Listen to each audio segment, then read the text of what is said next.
Welcome back to another update of the ongoing Sunyani Inner Ring Road project in the Bono Region of Ghana.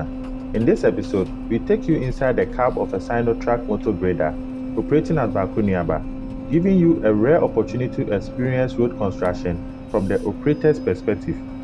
Standing behind the grader operator, we will observe every movement of the machine being carefully controlled, using multiple control levers, joysticks, switches, and the onboard display screen. The operator precisely adjusts the grader's functions to shape the road formation.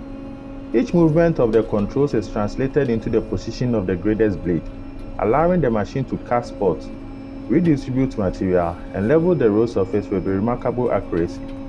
As the grader moves forward and backward along the construction corridor, each blade continuously spreads and trims the material, creating a smooth and properly graded surface that will support the next stages of road construction.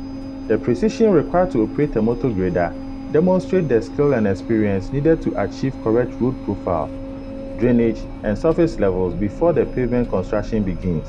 The Sinotruk construction equipment featured in this project was supplied by Zonda Ghana, supporting the ongoing development of the Sunyani Inner Ring Road under Ghana's Big Push Agenda program.